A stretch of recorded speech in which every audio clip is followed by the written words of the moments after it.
Em fevereiro de 1991, o mundo assistia ao colapso do exército iraquiano nas areias do Kuwait.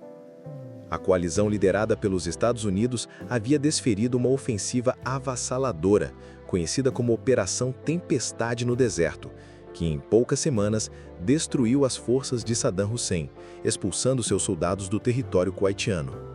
As imagens de tanques destruídos na Estrada da Morte, as colunas de fumaça de poços de petróleo em chamas e o retorno triunfante das tropas aliadas marcarão o fim da ofensiva militar. Mas, então, veio a pergunta que pairava no ar, nos corredores da ONU, nas redações de jornais e nas casas dos analistas militares.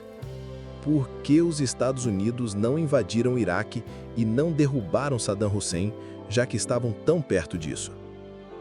Na narrativa tradicional das guerras modernas, a vitória costuma ser representada pela queda do inimigo. No entanto, em 1991, a guerra terminou sem a invasão de Bagdá, sem a ocupação do território iraquiano e, mais surpreendente ainda, com Saddam Hussein permanecendo no poder. À primeira vista, parecia um desfecho incompleto, mas por trás dessa decisão havia uma complexa rede de interesses, medos e cálculos políticos. Durante toda a campanha, o presidente George H.W. Bush e seus assessores foram claros.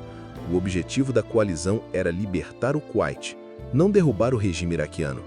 Essa limitação estratégica não foi acidental, foi cuidadosamente planejada. Para conquistar o apoio de mais de 30 países, incluindo nações árabes como Egito, Síria e Arábia Saudita, os SA firmaram um compromisso. A guerra teria um escopo limitado e não se trataria de uma ocupação.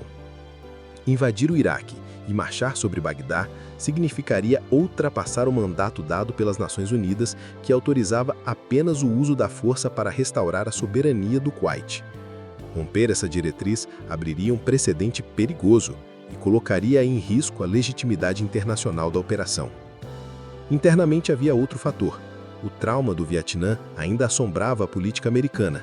Uma invasão terrestre do Iraque poderia transformar uma vitória rápida em um conflito prolongado, imprevisível e caro. Saddam, acuado, poderia recuar para áreas urbanas e adotar táticas de guerrilha, arrastando os SA para uma guerra de ocupação sangrenta, exatamente o tipo de cenário que os generais e líderes civis queriam evitar. Além disso, o próprio colapso do regime iraquiano poderia gerar o caos. Havia o receio de que a queda de Saddam levasse à fragmentação do país. Os curdos no norte e os xiitas no sul poderiam tentar se separar, alimentando uma guerra civil e exigindo uma intervenção militar ainda maior para restaurar a ordem. Manter Saddam no poder, embora cruel, parecia à época uma maneira de preservar a estabilidade regional. Há ainda quem sugira que manter Saddam Hussein no poder, enfraquecido, sancionado e contido, servia a um propósito geopolítico. Ele continuava sendo um contrapeso ao Irã. Após a traumática guerra Irã-Iraque em 1980-1988, os Estados Unidos não desejavam ver Teherã expandindo sua influência sobre o vácuo de poder que surgiria com a queda de Bagdá. Saddam, nesse contexto, se tornava um vilão controlado, útil para o equilíbrio tenso do Oriente Médio. A decisão de não invadir o Iraque em 1991 foi, do ponto de vista estratégico, racional.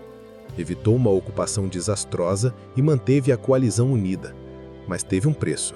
Saddam Hussein continuou no poder, reprimiu brutalmente as revoltas curdas e xiitas, desafiou por anos as inspeções da ONU e, em 2003, acabou se tornando o alvo de uma nova guerra, essa sim, com invasão, ocupação e consequências trágicas. Olhar para trás é perceber que muitas vezes as guerras não se encerram com o cessar-fogo.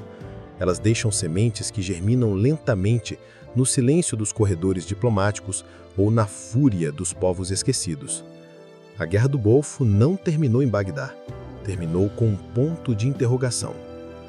E talvez a maior ironia da história seja essa. Ao não invadir o Iraque em 1991, os Estados Unidos evitaram uma guerra longa. Mas 12 anos depois, acabaram entrando exatamente na guerra que tanto temiam, e pagaram caro por isso.